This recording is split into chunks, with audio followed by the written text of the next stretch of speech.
우리에게 허락하신 하나님의 말씀을 합독해 올리도록 하겠습니다. 오늘 우리에게 주시는 말씀은 마태복음 22장 1절부터 14절까지 말씀을 합독해 올립니다. 예수께서 다시 비유로 대답하여 이르시되 천국은 마치 자기 아들을 위하여 혼인잔치를 베푼 어떤 임금과 같으니 그 종들을 보내어 그 청한 사람들을 혼인잔치에 오라 하였더니 오기를 싫어하거늘 다시 다른 종들을 보내며 이르되 청한 사람들에게 이르기를 내가 오찬을 준비하되 나의 소와 살찐 짐승을 잡고 모든 것을 갖추었으니 혼인잔치에 오소서 하라 하였더니 그들이 돌아보지도 않고 한 사람은 자기 밭으로 한 사람은 자기 사업하러 가고 그 남은 자들은 종들을 잡아 모욕하고 죽이니 임금이 노하여 군대를 보내어 그 살인한 자들을 진멸하고 그 동네를 불사르고 이에 종들에게 이르되 혼인잔치를 준비되었으나 정한 사람들은 합당하지 아니하니 네 거리 길에 가서 사람을 만나는 대로 혼인잔치에 청하여 오라 한데 종들이 길에 나가 악한 자나 선한 자나 만나는 대로 모두 데려오니 혼인잔치에 손님들이 가득한지라 임금이 손님들을 보러 들어올세 거기서 예복을 입지 아니한 한 사람을 보고 이르되 친구여 어찌하여 예복을 입지 않고 여기 들어왔느냐 하니 그가 아무 말도 못하거늘 임금이 사환들에게 말하되 그 손발을 묶고 바깥 어두운 데에 내던지라 거기서 슬피 울며 이를 갈게 되리라 하니라. 청함을 받은 자는 많되 택함을 입은 자는 적으니라. 아멘. 오늘 본문을 통하여 혼인잔치를 준비하신 하나님이라는 제목으로 하나님의 교훈을 함께 나누기를 원합니다. 오늘 비유의 말씀 중에 혼인잔치에 대한 말씀입니다. 혼인잔치는 결혼식을 이제 마치고 피로연을 베푸는 거예요. 혼인은 사람이 행하는 모든 의식들 중에 가장 의미 있는 행사라고 해도 과언이 아닙니다. 서로 다른 사람들이 만나 모르던 남녀가 서로 만나서 가정을 이루는 시작을 하는 혼인 예식입니다. 모든 다름과 어색함을 이기고 서로에 대한 사랑을 만들어 하나가 되는 것이 혼인 예식입니다. 인간사에서 다른 것에서 시작하여 서로 같은 것으로 결론 지어야 하지만이 혼인 예식이 펼쳐지는 거예요. 다른 삶을 살았던 남남이 만나서 같은 한 목적을 가지고 예식을 치르는 것입니다. 그래서 혼인을 하면 많은 사람들을 초청하여 잔치를 벌이게 됩니다. 많은 사람들이 혼인잔치에 와서 그들도 덩달아 하나가 되어서 기뻐하며 축복해 줍니다. 그런데 오늘 예수님께서 하신 말씀은 혼인잔치 비유가 좀 이상한 비유를 말씀하고 있어요. 가장 먼저 혼인잔치에 청함을 받은 사람들이 어떻게 됐어요? 참석하지 않고 각자가 도망가 버리는 거예요. 참석하기를 싫어하면. 그런데 더 이상한 거는 참석하지 않는데도 불구하고 주인은 또 다른 사람들을 보내어 이제 사람들을 데리고 오라고 해요. 오기 싫다는 사람들을 굳이 참석시키려고 종들을 보냅니다. 때로는 가기 싫거나 사정이 생기는 일이 혼인잔치의 날에 있기도 마련이겠죠. 각자 개인 사정이 있으니까. 근데 손님이 적으면 분위기가 좋지 않으니까 혼인과 관계없는 사람들을 초대하거나 동원할 수도 있다고 봐요. 그런데 손님을 부르러 온 종들을 사람들이 그저 모욕하고 심지어는 죽이기까지 한다는 거예요. 왕은 또 한술 더 떠서 군대를 파견하는 거예요. 그리고 그 죽인 사람들을 가서 어떻게 해요? 불살라버리라, 진멸시키고 아주 기본 양심도 없는 사람처럼 행동을 하게 되어 있습니다. 그런데 이번에는 참석한 또 마지막에 그렇게 해서 데리고 온 사람들 가운데 와서 예복을 입지 않았다고 내쫓아버려요. 그것 때문에 또 예복 입지 않은 것 때문에 곤욕을 당하기도 합니다. 오늘 예수님의 혼인잔치의 비유는 세상의 혼인잔치의 비유와 전혀 다른 내용을 말씀하고 있다는 거예요.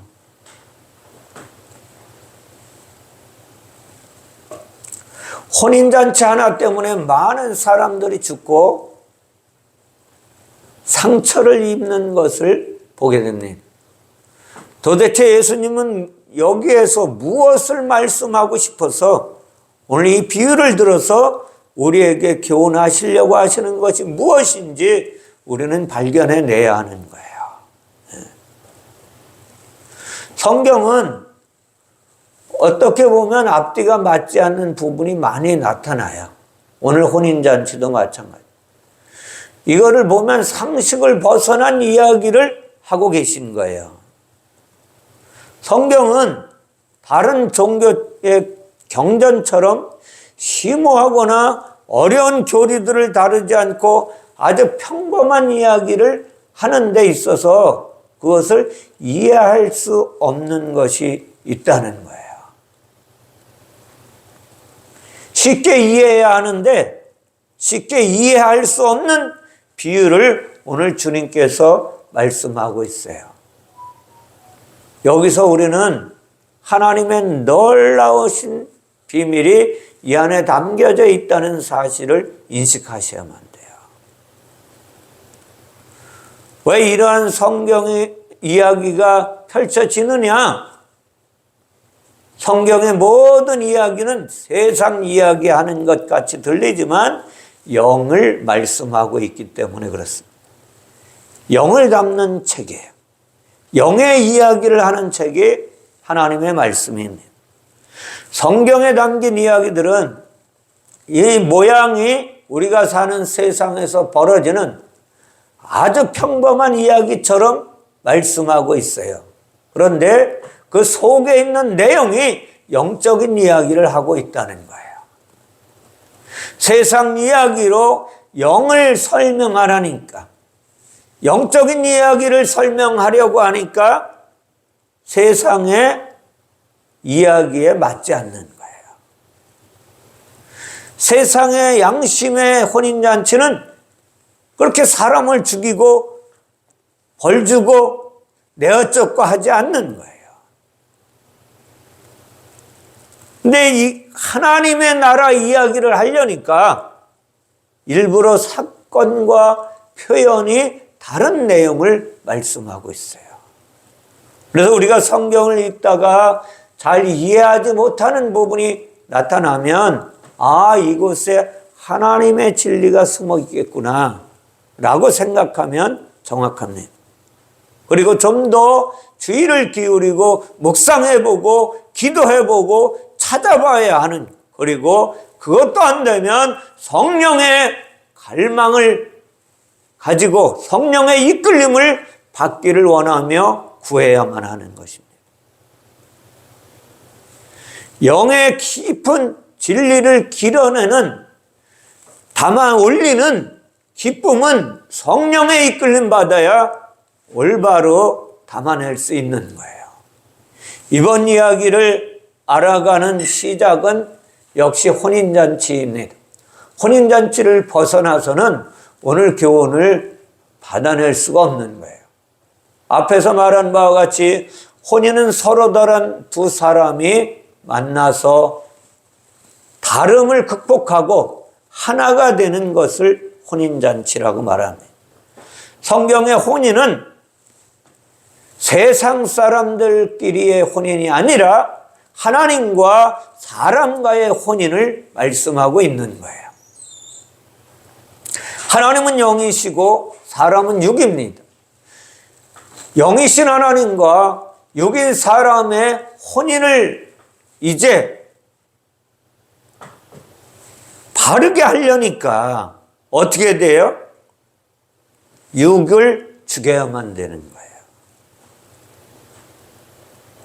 영과 육으로 서로 다르지만 하나가 되는 혼인잔치를 오늘 베푼다고 말씀하시는 거예요.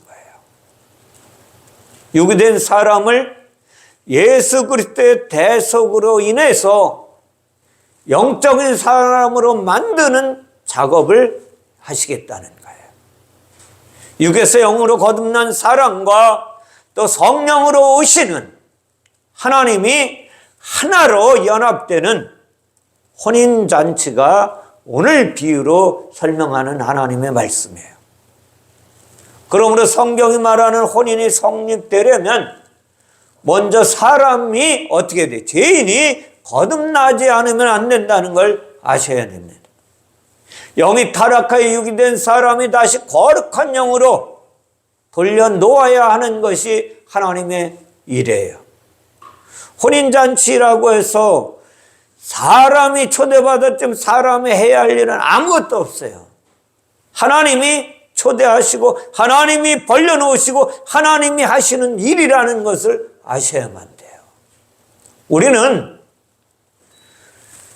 예수님은 신랑이고 우리는 신부라고 성경을 통해서 이야기하지만 우리는 신부로 우리의 실력으로 갖춰질 수 있는 능력이 없다는 사실을 기억하셔야만 됩니다. 하나님께서 준비하신 혼인의 시작이요, 하나님께서 혼인잔치를 마무리 짓는 거예요. 천국은 자기 아들을 위하여 혼인잔치를 베푼 어떤 임금과 같다고 말씀하셨어요. 누구를 위하여? 자기 아들을 위하여 잔치를 베푼 어떤 임금과 같다. 그러면 여기서 임금과 같다라고 했어요. 여기서는 임금하면 우리는 하나님이신가 보다 이렇게 생각하잖아요. 근데 여기 임금이 어떤 하나님인지를 아셔야만 돼요. 원어에는 두 단어를 합쳐 놓았습니다. 사람을 뜻하는 안드로포스와 임금을 뜻하는 바실리스의 합성어가 임금과 같다는 거예요. 그럼 여기서 누구예요? 임금인 사람이라는 거예요. 그냥 임금이 아니라 사람이 된 임금이라는 것입니다. 다시 말하면 사람이 된 왕이라는 거예요. 사람이 된 하나님을 말씀하고 있는 거예요. 그러니까 왕이신 하나님께서 혼인잔치를 베푸시려고 어떻게 돼서 오신다는 거예요? 사람이 되어서 이 땅에 오신 것입니다. 천국은 혼인잔치를 위해 이 땅에 사람으로 오신 하나님이 누가 천국이냐고요? 사람의 모습을 가지고 이 땅에 오신 예수 그리스도가 천국이라는 걸 잊지 마셔야 돼요. 천국은 그래서 예수 그리스도가 천국이라는 걸 잊지 마셔야 합니다. 하나님의 육체를 입고 사람의 모습이 되신 것을 혼인잔치를 위해서 왔다라고 말씀하시는 거예요. 영으로 사람과 연합하는 혼인을 위해서 영이신 하나님께서 이 세상에 사람의 모습으로 오셨다는 거예요. 왜 그럴까요? 영과 영이 혼인잔치를 해야 하는데 인간은 육에 붙잡혀 있어서 영이 살 수가 없는 거예요. 감옥에 갇혀 있어서. 그래서 하나님이신 그분이, 영이신 그분이 사람의 모양을 입고 이 땅에 혼인잔치를 베풀려고 오신 거예요. 이것이 오늘 비유에서 말씀하시는 혼인잔치의 본질입니다. 이어지는 문장에서 자기 아들을 위해 혼인잔치를 베풀었다고 했습니다. 여기에서 혼인잔치가 한 번 있는 혼인잔치가 아니라 복수예요. 복수면은 여러 번 혼인잔치를 한다는 거예요. 아들은 하나인데 혼인잔치는 여러 번 한다는 것입니다. 하나님의 아들 예수 그리스도는 한 분이시지만 그분과 혼인을 하는 사람은 하나가 아니라 여러 명이라는 것을 가르쳐 주는 거예요. 따라서 혼인은 반복적으로 이 땅에서 일어나게 되어 있다는 것입니다. 사람이 거듭나서 그리스도의 신부가 되는 일은 역사적으로 반복해서 지속적으로 이 땅에서 일어나는 사건입니다. 임금이신 하나님은 오늘 혼인잔치를 준비하셨다고 말씀하십니다. 그리고 종들을 보내어 혼인잔치에 청함을 받은 사람들 오라고 했으니 여기에 사용된 혼인잔치 역시 복수입니다. 혼인잔치에 청함을 받은 것이 아니라 혼인잔치들의 청함을 받은 거지요. 무슨 뜻인지 잘 아셔야 돼요. 혼인잔치들을 베풀었는데 거기에 청함을 받았다는 거예요. 각자가. 왜 계속해서 혼인잔치가 단수가 아닌 복수로 사용되었느냐? 혼인잔치는 반복적으로 이 땅에서 일어날 것이기 때문에 복수로 사용하신 것입니다. 또한 청함을 받은 사람들이 그 혼인잔치들의 주인공들이기 때문에 그렇게 말씀하시는 거예요.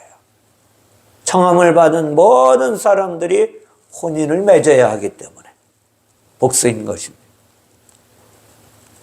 그러니까 청함을 받은 사람들은 잔치집에 손님으로 온 것이 아니에요.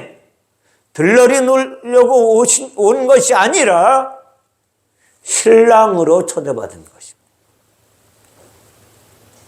신랑이라고 하니까 예수가 신랑이신데 아들이 신랑인데 무슨 신랑을 또 초대했냐라고 오해하실 수 있습니다.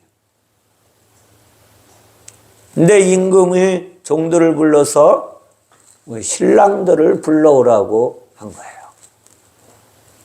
손님이 없어서 손님을 불러오라고 하는 것이 아니에요. 신랑이 없으면 혼인이 성립되지 않기 때문에. 여기에서 잠깐 우리는 목사님 무슨 말씀을 아들인 예수 그리스도가 신랑인데 우리가 신부로 준비가 돼야지 왜 신랑을 초대했다고 말씀하십니까? 라고 오해하실 수 있습니다. 성경 속에서 신랑과 신부가 무엇인지를 정리해야만 합니다. 오늘 잘 들으셔야만 합니다. 성경에서 혼인은 신랑 되신 예수 그리스도와 신부인 교회와의 혼인입니다. 그건 맞아요. 근데 예수께서 신랑이 되어 교회가 된 우리를 신부로 맞아들이기에 이 땅에 아들로 오셨어요. 근데 문제가 생겼습니다. 세상에 있는 사람은 이미 결혼을 해버리고 말았어요.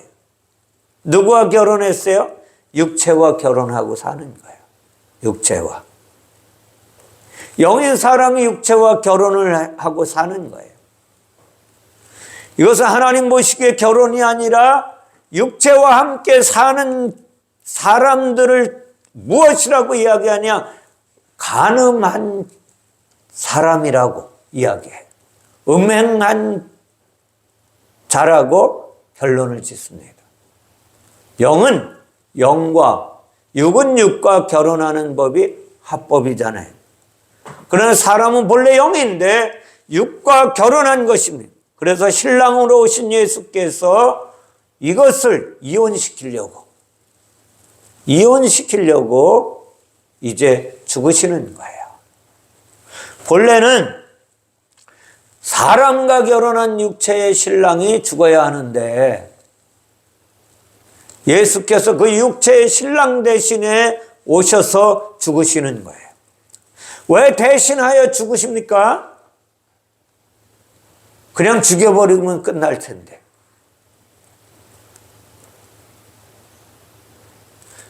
사람의 육체의 남편이 죽어야 영의 남편인 그리스도에게 가는 결혼이 합법적으로 이루어지는 거예요.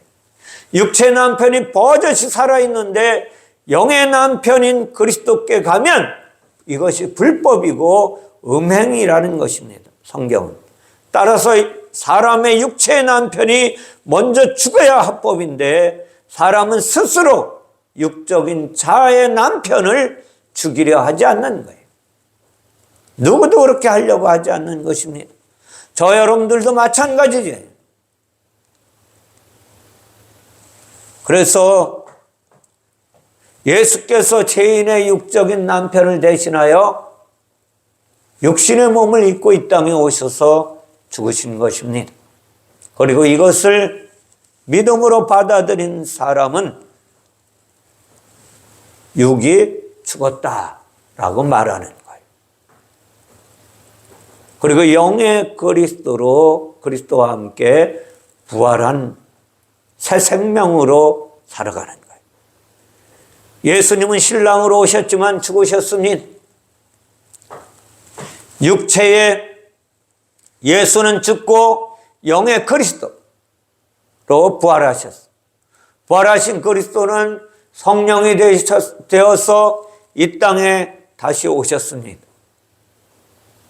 육체의 예수님이 신랑이라면 성령은 신부이며 돕는 자라는 사실을 아셔야만 됩니다. 이것을 알려면 우리는 창세기로 다시 가야 됩니다. 하나님이 아담을 이 땅에서 흙으로 빚어내시고 돕는 자가 없어서 그 갈비뼈를 뽑아서 돕는 자 하와를 만들어 주었어요. 그 돕는 자가 하와가 영입니다. 우리는 이것을 알고 성경이 어떻게 펼쳐지는 것인지를 알아야 돼요. 반면에 사람은 신랑이신 예수님에 대해서는 신부입니다.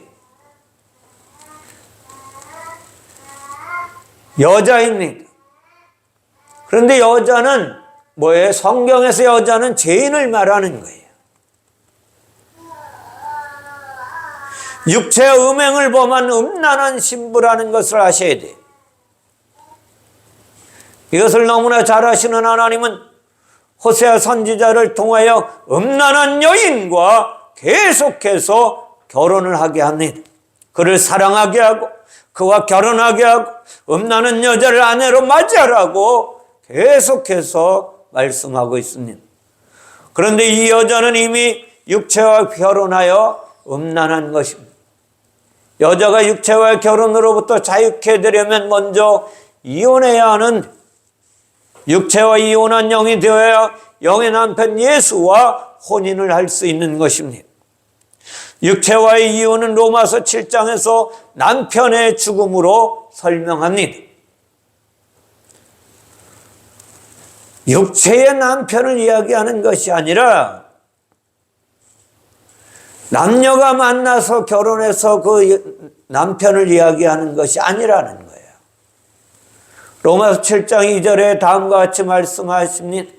남편이 있는 여인이 그 남편 생전에는 법으로 그에게 매인바 되나 만일 그 남편이 죽으면 남편의 법에서 벗어나느니라. 아멘. 자, 보세요. 성경의 여자는 아직 예수를 만나지 못한 자가 여자라 그랬죠. 거듭나지 못한 자. 근데 이 거듭나지 못한 여자는 간음한 여인이요, 음행한 여인이라고 했어요. 그런데 이 여인이 누구냐? 육체와 하나 된 자. 육체와 결혼한 거예요. 육체의 남편과 결혼은, 근데 육체의 남편이 죽어버리면 이제 자유케 된다는 것입니다. 이것을 이야기하는 거예요, 성경은. 성경은 영의 이야기입니다. 육체의 남편이 죽으면 영의 아내는 자유롭게 되는 거예요. 다른 남자에게 가도 음행이 아니란, 다른 남자 누구예요? 예수 그리스도. 에게 가도 된다는 거예요. 이것을 말씀하는 거예요. 근데 죄인인 사람은 육체의 영이 이혼할 생각이 전혀 없는 거예요. 육체의 남편은 결코 죽지 아니라 하면서 버티고 살아가는 존재예요. 그래서 육체의 남편 대신에 육체가 되어서 예수 그리스도께서 오신 것입니다. 그리고 우리를 대신하여 십자가에서 거룩한 육체가 죽으신 거예요. 이것이 죄값입니다.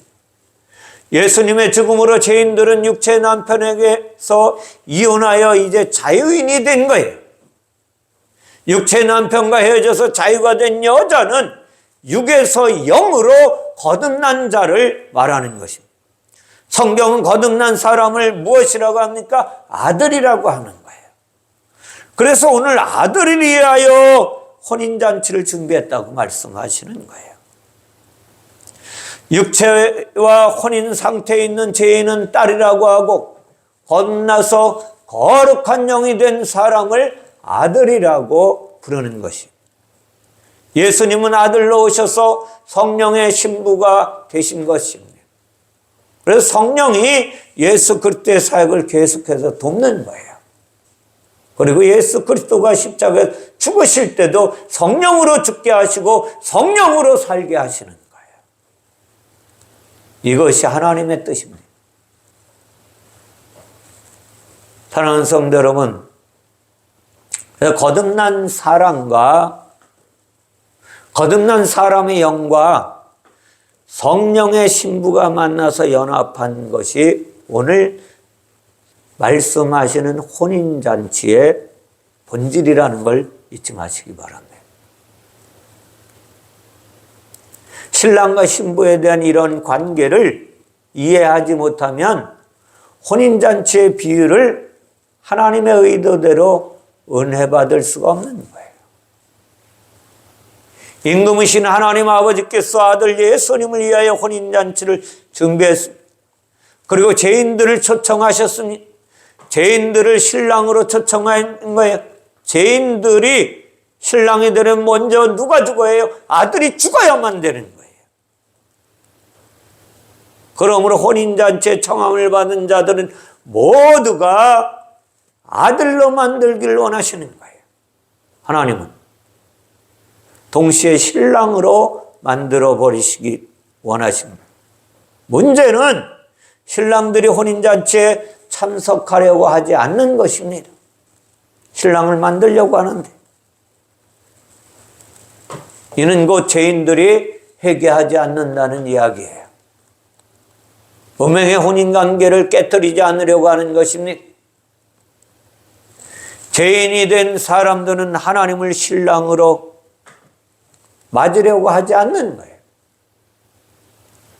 더군다나 성령을 신부로 맞으려고도 하지 않는 거예요. 성경은 이것을 다음과 같은 말씀으로 교훈하고 있습니다. 요한복음 1장 9절에서 11절 말씀이 있네요. 참빛 곧 세상에 와서 각 사람에게 비추는 빛이 있었더니 그가 세상에 계셨으며 세상은 그로 말미암아 지은 바 되었으되 세상이 그를 알지 못하였고 자기 땅에 오매 자기 백성이 영접하지 아니하였으나. 아멘. 이래서 오지 않는다는 거예요. 사람들이 하나님을 영접하지 않으려고 하는 것은 스스로를 뭐라고요? 자기가 하나님이죠 착각하고 사는 거예요. 자신이 하나님이 되어 살고 싶기 때문에 또 영접하지 않는 거예요. 스스로가 하나님이 되어서 영계에서 하나님을 대적한 존재의 그 타락한 존재는 그 영의 세계로 돌아가려고 하지 않는 거예요. 하나님의 이에 군림하려고 한다는 것입니다. 그렇게 타락된 사람은 물질 세상에 육체와 혼인하게 만들어서 육체에 가두어서 추방되었습니다. 하나님은 이러한 관계를 처음부터 뒤돌려 놓으시려고 우주 만물을 창조하셨다고 말씀하고 있습니다.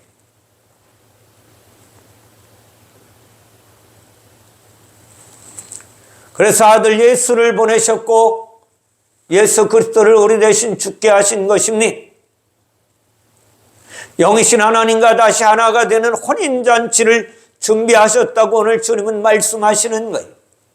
그러므로 죄인이 된 사람들은 하나님께서 준비하신 복음의 혼인잔치로의 초청을 거부하는 거예요. 그리고 자기가 심판주의 자리에 앉아 있으려고 한다는 것입니다. 하나님의 초청을 사람들이 거부한 것은 이미 예견된 일이었으니 하나님을 대적하여 하나님보다 높아지려고 했던 인간의 교만, 그 음모가 이제 탄로났고 물질 세상으로 쫓겨난 상황 아래에서 인간들은 자존심을 버리지 않는 거예요. 자신들이 하나님인 줄 알았는데 처참하게 패하고 말았다는 것입니다. 하나님의 초청은 이러한 상황에 대한 위로입니다. 아무것도 모르는 인간, 간음하고 음행한 상태에서 살아가는 죄인들을 가운데 오셔서 그 마음이 상할 대로 상해 있는 죄인들에 대한 일종의 하나님의 사랑의 제스처가 가서 잡아오라는 거예요. 내 거리에 가서 뭐든 닥치는 대로 잡아오라고 말씀하시는 것입니다. 한번 삐뚤어진 사람의 마음은 걷잡을 수 없을 것입니다. 하나님의 용서를 은혜로 받아들이기에는 자존심이 허락되지 않는 거예요. 회개하고 하나님께 나아가는 것이 맞는다는 것을 알지만 그리하고 싶지 않다는 것입니다. 그래서 죄인들 중 아무도 하나님과 다시 화해하려고 그리고 화해하고 연합되기를 원하지 않는 것입니다. 하나님은 종들을 보내서 이번에는 오찬을 준비했다고 말해라. 모든 것을 준비했으니 살찐 소를 잡고 모든 것을 준비했으니 데리고 오라고 말씀하십니다. 내 오찬을 준비했다는 것은 만나는 성대한 만찬을 준비했다는 것으로 우리는 알고 있습니다. 놀라운 것은 이 단어에 어긋되는 것을 찾아가면 무엇을 준비했느냐? 남자라는 뜻인데 남자는 남자를 준비했는데 십자가에 들려 올려지는 남자 예수 그리스도를 준비했다는 거예요. 이것이 오찬에 하나님이 준비하신 거예요. 하나님이 준비하신 만찬은 십자가에 달린 어린 양 예수를 준비했다는 것입니다. 예수께서 이것이 무슨 뜻인지 상세하게 말씀 속에서 우리에게 교훈해 주고 있어요. 요한복음 6장에 가면 예수님이 다음과 같이 말씀하십니다. 나는 하늘에서 내려온 살아있는 떡이니, 하늘에서 내려온 살아있는 떡이라니. 이 떡을 먹으면 영생하리라. 내가 줄 떡은 곧 세상의 생명을 위한 내 살이니라 하시니라. 아멘. 예수의 살이 만찬에 준비된 떡이라는 거예요. 예수의 피는 만찬에 준비된 포도주이니 떡과 고기와 포도주가 어린 양 예수 그리스도로부터 나오는 만찬의 음식이라는 것을 아셔야만 돼요. 그러니까 이 혼인잔치는 모든 것을 하나님이 하시는 거예요. 하나님이 준비하시고 하나님이 만드시고 하나님이 잔치상을 준비하시는 거예요. 하나님께서 죄인들을 책망하는 대신에 자신이 아들이 되어 잔치 음식으로 준비되어 이 땅에 오셨다는 것입니다.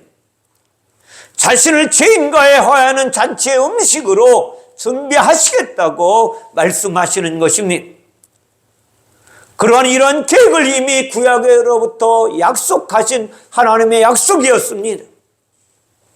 소와 살찐 짐승을 잡는 것은 성막의 뜰에서 일어나는 일입니다. 손은 히브리어 알파벳 첫 글자로 무엇을 가리키는? 하나님을 가리키는 거예요. 살찐 짐승은 알차고 기름진 것이라는 것입니다.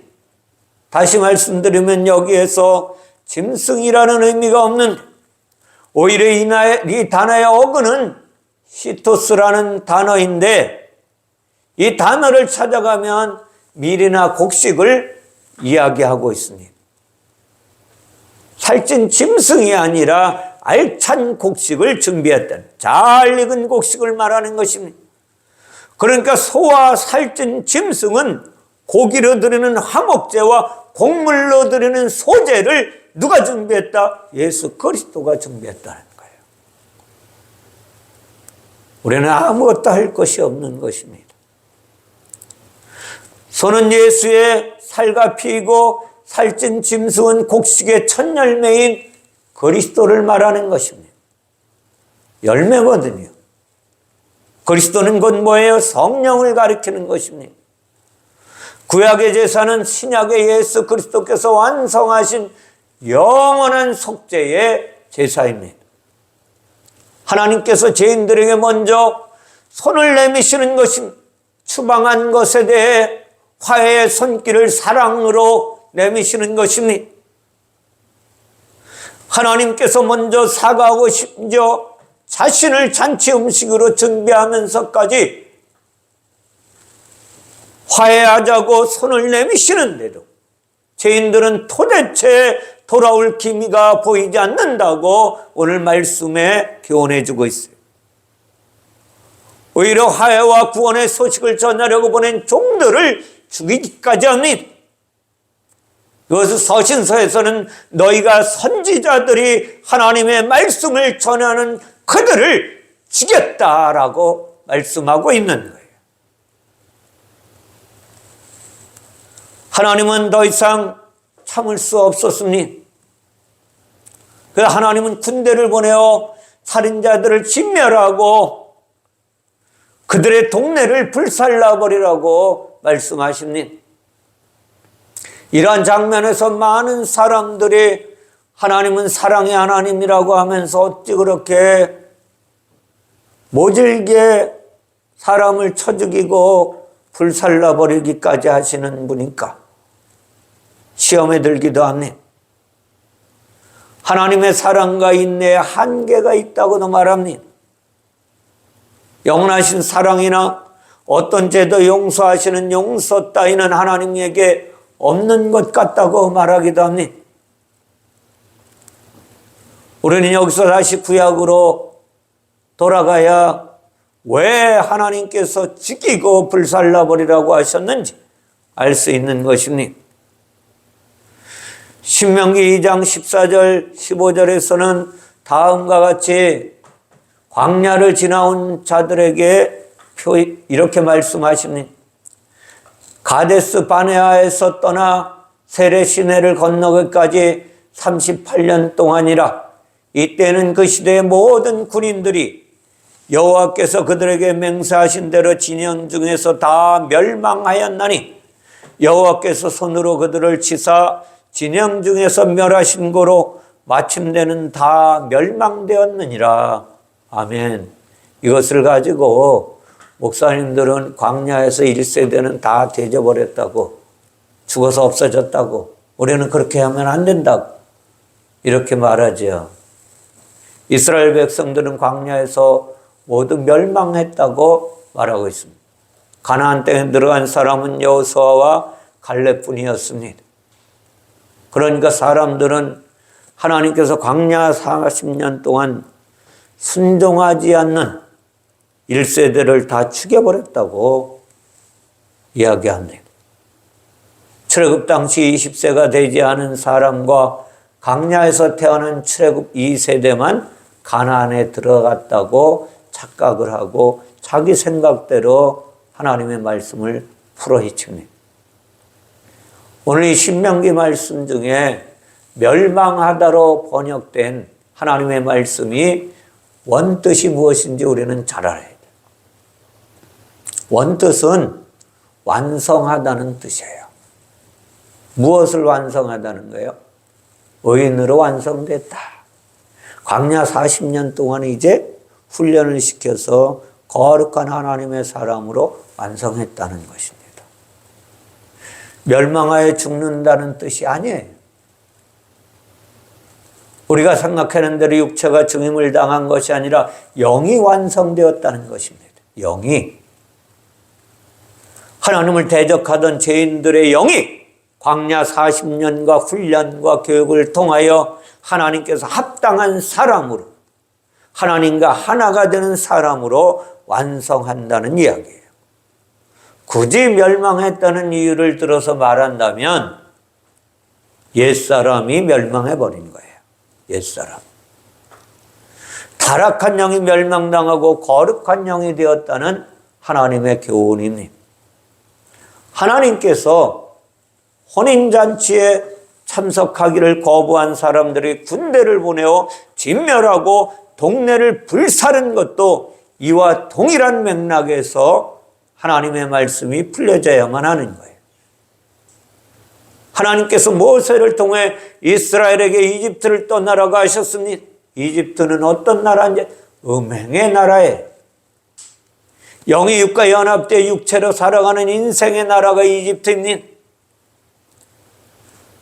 그 음행으로 떠나라고 해도 죄인들은 말을 듣지 않아요. 가려고 하지 않습니다. 하나님은 이집트에 10가지 재앙을 내려서 이집트 동네를 불사르고 진멸해버립니다. 이집트를 멸망시킨 이유는 바로와 이집트의 백성이 미워서 그렇게 하신 것이 아니에요. 이집트를 떠나려고 하지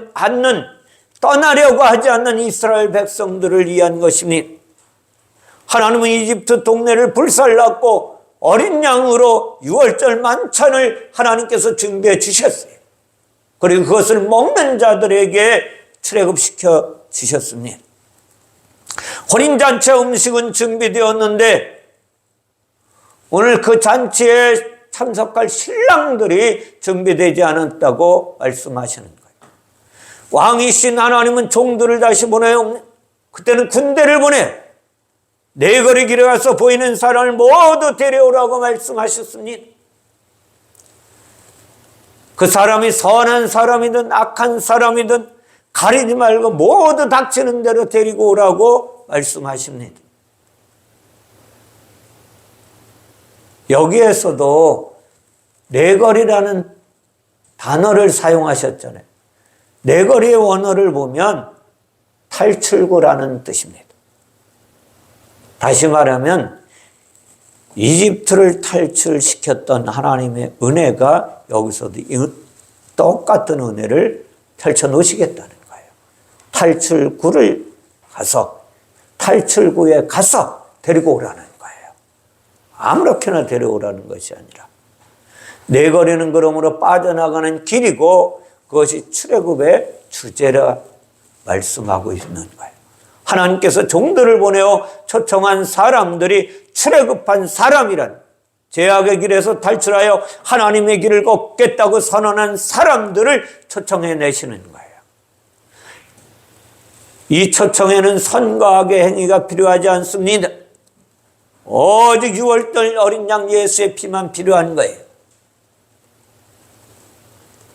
이것이면 충분한 것입니다. 보혈의 능력이면 충분하다는 것입니다. 홍해바다를 건너려면 육적인 자아가 죽음의 세례를 받은 자들이면 충분하듯이 광야에 나눈 이스라엘은 누구든지 혼인잔치의 신랑으로 초대받은 자들이라는 사실을 기억하셔야만 돼요. 우여곡절 끝에 혼인잔치는 준비되었으니 음식도 준비되었고 신랑들도 많이 참석했다고 성경은 우리에게 교훈해 주고 있습니다. 그런데 손님 중에서 예복을 입지 않은 한 사람을 지명합니다. 이 사람은 손님이 아니라 신랑이라고 말씀드렸죠. 왜 그러냐? 예복을 입어야 신랑이 되니까. 혼인잔치의 손님은 예복을 입을 필요가 없잖아요. 원어가 말하는 예복은 그냥 예복이 아니라 혼인을 위한 예복이라는 거예요. 혼인을 위한 예복은 신랑이 입지 손님은 입지 않는 거예요. 그렇다면 왜 신랑은 혼인의 예복을 입지 않고 혼인 의식에 참여했을까요? 또한 혼인의 예복은 무엇입니까? 이것에 대한 이해를 구하려면 우리는 다시 구약의 성막으로 가야만 하는 거예요. 구약의 성막에 들여서 제사장이 동물 제사를 드립니다. 누런 삼배옷을 입고 동물을 잡아서 제사를 지내고 그 피를 뿌리고 이제 그 살은 불살라 버립니다. 그 과정에서 삼배옷을 입었던 제사장의 옷에는 피가 튀고 더럽게 됩니다. 그 냄새가, 그 동물들을 태우는 냄새가 몸에 배였다. 그러므로 제사장들은 제사가 끝나면 성막의 물두멍에서 자기 몸을 씻습니다. 입었던 옷을 벗고 물로 씻은 후에 흰 옷을 입어야 성소에 들어갈 수 있습니다. 만약에 어떤 제사장이 뜰에서 입었던 옷을 갈아입지 않는다면 그 사람의 제사복은 깨끗해졌다는 거예요. 깨끗한 옷 그대로 간다는 거예요. 성막들에서 깨끗했다는 말은 다시 제사를 드리지 않았다는 뜻이죠.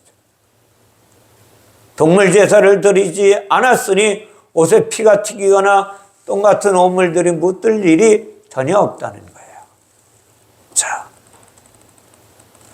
혼인의 예복을 입지 않은 자는 출애굽 당시로 말하면 유월절 어린 양의 고기를 먹지 않고 가는 존재예요. 유월절 어린 양의 고기를 먹지 않은 사람은 출애굽할 수가 없는 것입니다. 이것을 아셔야 돼요. 다시 말하면 예수 십자가에 대속하신 피로서 제사함을 받지 않은 존재라는 거예요. 자신의 옷에 피가 묻지 않았으니까 깨끗하다고 여기고 새 옷으로 갈아입지 않은 것을 성경은 다음과 같이 말씀하고 있어요.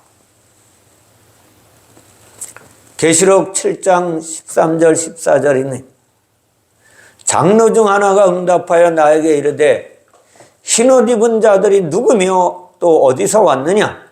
내가 말하기를 내 주여 당신이 아시나이다 하니 그가 나에게 이르되 이는 큰 환난에서 나오는 자들인데 어린 양의 피에 그 옷을 씻어 희게 하였느니라. 아멘. 어린 양의 피가 묻어야 흰옷을 입을 수 있다는 거예요. 흰옷이 혼인을 위한 신랑이 입어야 할 예복입니다. 예수의 대속하신 속죄가 없으면 혼인잔치의 신랑이 될 수 없다는 것을 교훈해 주고 있는 거예요. 그리고 여기쯤에서 저 여러분들을 한번 점검해 봐야 합니다. 저 여러분들이 예수 그때 보혈의 능력을 덧입고 오늘 이 자리에서 하나님을 찬양하며 예배하는 자들인지 아니면 그냥 와서 찬양을 하는 존재인지를 기억하셔야만 합니다. 예수의 대속하신 속죄가 없으면 혼인잔치의 신랑으로 설 수 없다는 것을 우리에게 교훈해 주고 있습니다. 그는 다시 바깥 어두운 곳으로 쫓겨날 것이라고 말씀하고 있는 슬피 울며 이를 갈미 있을 것입니다. 혼인잔치의 집은 천국인 것입니다. 혼인잔치의 집 밖은 우리가 살고 있는 물질 세상입니다. 예수 그리스도의 속죄의 옷을 입지 않으면 누구든지 천국에 들어갈 수 없고 물질 세상에 쫓겨난 채로 방황하며 허덕이며 살다가 죽는 거예요. 그리고 마지막에 죽을 때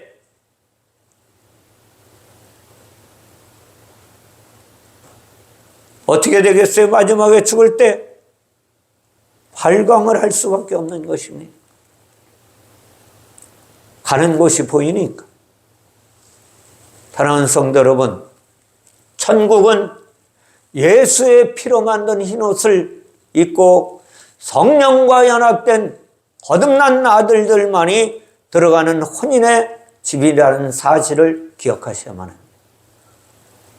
갈라디아서 3장 27절에 누구든지 그리스도와 합하기 위하여 침례를 받은 자는 그리스도로 옷 입었느니라. 아멘. 그리스도와 합하기 위하여 침례를 받는 거예요. 그리스도와 합하기 위해 침례를 받는 것은 내가 물속에 들어가면 나의 육적인 자아는 죽어버리고 그리스도와 하나가 되어서 살아나는 새 생명을 사는 거예요. 아들이 없으면 안 되는 거예요. 아들이신 예수 그리스도와 하나 되지 않으면 안 된다는 거예요. 영원한 하나님의 나라에 영원한 하나님의 생명을 소유할 수 없는 것입니다. 이것을 요한일서 5장 12절에서는 아들이 있는 자에게는 생명이 있고 하나님의 아들이 없는 자에게는 생명이 없느니라. 내가 하나님의 아들의 이름을 믿는 너희에게 이것을 쓰는 것은 너희로 하여금 너희에게 영생이 있음을 알게 하려 하심이라. 아멘. 오늘 주님은 혼인잔치에 우리를 초대하셨다고 말씀드렸습니다. 누가 자유케 되어서 성령과 결혼할 수 있느냐라는 것을 아셔야만 돼요. 내가 예수 그리스도의 보혈의 능력으로 내 육체의 자아가 내 안에서 해결되었다는 사실을 믿는 자만이 하나님의 놀라우신 은혜를 덧입고 살아갈 수 있는 것입니다. 요한복음 8장 31절 32절에서는 예수께서 자기를 믿는 유대인들에게 이르시되 너희가 내 말에 거하면 참으로 내 제자가 되고 진리를 알지니 진리가 너희를 자유케 하리라. 아멘. 사랑하는 성도 여러분, 오늘 혼인잔치에 초대하시는 하나님의 은혜를 덧입으시기를 주님의 이름으로 부탁을 드립니다. 이것이 없으면 우리는 그저 헛고생하는 거예요. 이것을 세상 가운데서 그처럼 율법의 지식을 잘 알고 있었던 사도 바울은 이 한 법을 깨달았을 때에 다음과 같이 고백을 했습니다. 내가 한 법을 깨달았노니 곧 선을 행하기 원하는 나에게 악이 함께 있는 것이로다. 내 속사람으로는 하나님의 법을 즐거워하되 내 지체 속에서 한 다른 법이 내 마음의 법과 싸워 내 지체 속에 있는 죄의 법으로 나를 사로잡는 것을 보는도다. 아멘. 저 여러분의 삶이 이렇지 않을까요? 내가 그리스도를 따라가기를 원하지만 내 속에 있는 또 다른 육체의 법이 나를 죄와 사망의 자리로 끌고 가지 않느냐는 것입니다. 이것을 깨달은 사도 바울은 로마서 8장 1, 2절에서 이제 그리스도 예수 안에 있는 자에게는 결코 정죄함이 없나니 이는 그리스도 예수 안에 있는 생명의 성령의 법이 죄와 사망의 법에서 우리를 해방하였음이니라. 아멘. 무엇으로 알았다는 것입니까? 성령으로. 혼인잔치에 참석했던 바울은 다메섹 선상에서 혼인잔치에 참석했던 그는 이제 성령에 이끌림 받아 하나님의 법을 깨닫게 된 거예요. 생명의 성령의 법이 아니면 죄와 사망에서 해방할 수 없다는 사실을 오늘 혼인잔치를 배설해 놓으신 예수 그리스도가 혼인잔치를 배설해 놓으신 당신이 십자가에서 죽는 것이 잔치상을 베풀었다고 말씀하셨어요. 그 예수 그리스도의 죽음과 부활을 경험하지 못하고 체험하지 못하고 감사하지 못하고 살지 않는 자는 하나님의 사람으로 이 땅에서 살아갈 수 없다는 것을 말씀하고 있는 거예요. 그러면 진리의 성령과 하나가 되어야만 합니다. 진리의 성령과 혼인해야만 합니다. 성령의 이끌림 받아 살아야만 되는 것입니다. 진리의 성령과 하나가 되면 합해지면 죄와 사망의 율법에서 해방되는 것입니다. 이는 육체에 묶여있던 나의 영이 이제 자유를 얻어 육체의 욕심에 이끌리지 않고 하나님의 자녀의 권세를 누리며 살아갈 수 있다는 사실을 오늘 주님은 우리에게 교훈해 주시는 것입니다. 해방되었다는 것이 무엇입니까? 질병과 죄에서 자유케 되었다는 하나님의 축복인 것입니다. 그러므로 로마서 8장 5절 6절에서 다음과 같이 말씀하십니다.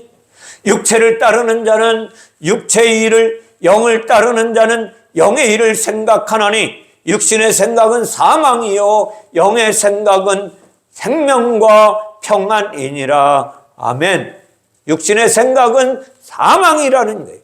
그러니 육신의 생각과 우리는 예수 그리스도의 십자가의 죽으심으로 말미암아 이혼했다는 사실을 기억하셔야만 합니다. 그리고 그 성령께서 하나가 되면 성령의 매는 줄로, 평안의 매는 줄로 성령이 하나 되게 하신 것을 지켜나갈 수 있는 길을 인도하시는 하나님이시죠. 가르쳐 주시고 깨닫게 하시고 느끼게 하시고 지키게 하시는 하나님의 은혜가 오늘 저와 여러분 가운데 넘쳐나기를 주님의 이름으로 축원을 드립니다.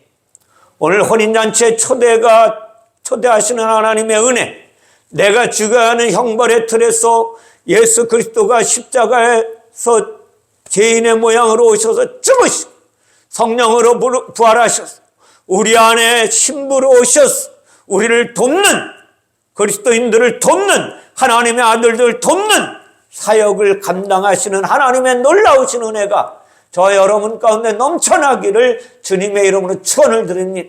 그래야 주님은 기도하라고 말씀하시는 거예요. 오직 성령의 충만함을 받기를 위하여 기도를 쉬지 말라는 것입니다. 저 여러분이 왜 기도해야 하느냐? 바로 성령과 하나 되어 하나님의 사람으로, 하나님의 아들로 이 땅에서 살아가야 하기 때문인 것입니다.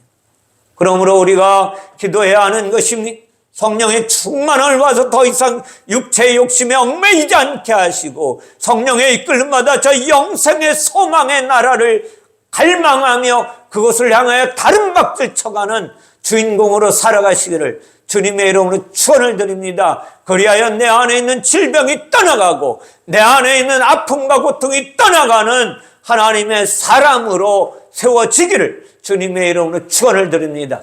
기도하겠습니다. 사랑의 하나님 감사합니다. 오늘 혼인잔치를 베푸시고 죄인들을 초대하시는 하나님의 은혜를 함께 나누었으니 전능하신 하나님, 하나님의 놀라우신 능력의 팔로 붙잡아 주시고 어루만져 주시고 인도하여 주시옵소서. 주의 성령으로 깨닫게 하시고 느끼게 하시고 생각나게 하시고 살게 하셔서 하나님의 은혜로 하나님의 자녀의 권세를 누리며 이 땅에서 그리스도의 향기를 바라며 살아가는 주인공들이 되어질 수 있도록 축복하여 주실 줄 믿사오며 거룩하신 예수님의 이름으로 기도하옵나이다. 아멘.